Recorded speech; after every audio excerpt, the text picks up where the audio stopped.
ይሸናል ቦንቄ ሩሚውና ግን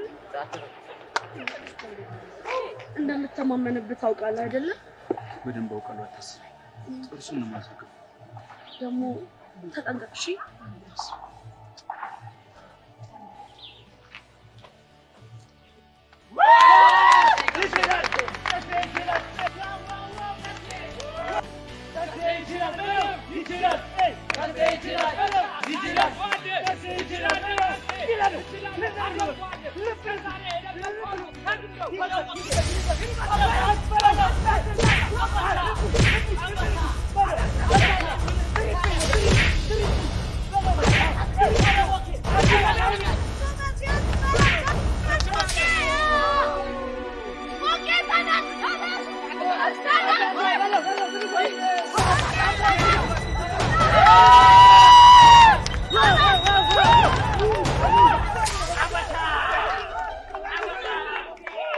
ቆይ ልጁ ምን አይነት ልጅ ነው በእናትሽ?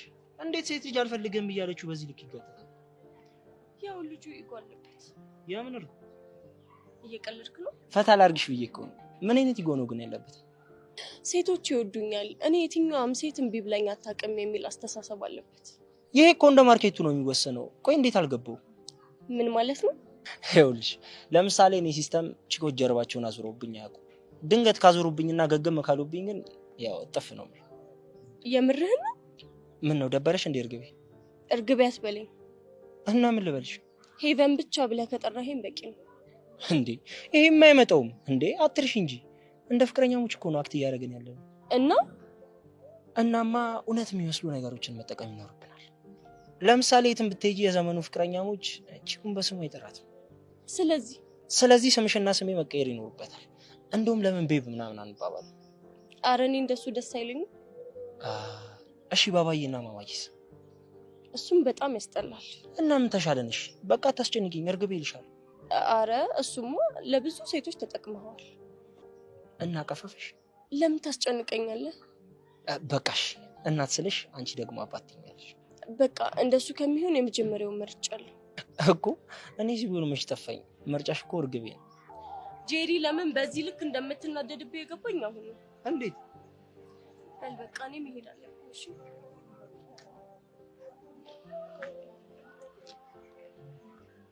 ቹቻዬ በደንብ አጠጪው። በቃ ነው ቀስ የሚያስፈልገው። በቃ ተሸንፋለሁ።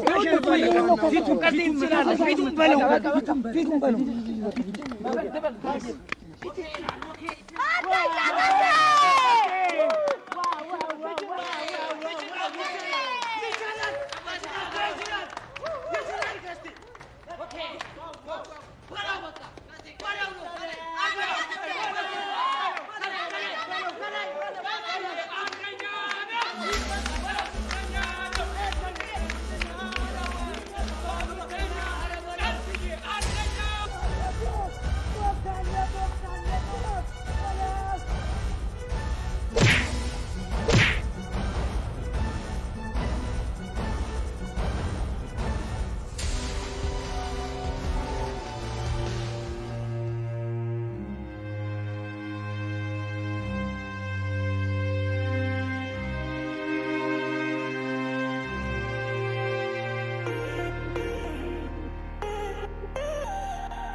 አንድ መደብ አለኝ ማለት ነው። ኧረ ምንሽ ነው አንተ ተበልተህ የለ እሱ ጋር አይደለም። ሁለት ተከታታይ ዘጋው። ምንድን ነው እኔ ጋር ያለው? ተበልተህ የለ እንዴ? ሁለት መደብ ጠይቀሃለሁ። እኔ ዳኛ አልቆርጥም እንዴ? ይከረበትልህ። ምን እሺ አስቆልጠኝ። ይሄን ኮኩረት አትጨቃጭቅ። ዝም ጣሉ ወጣ ገልብጥ ገብቷል። እዚህ ገባ እዚህ አለው እንጂ ምንድነው ናታ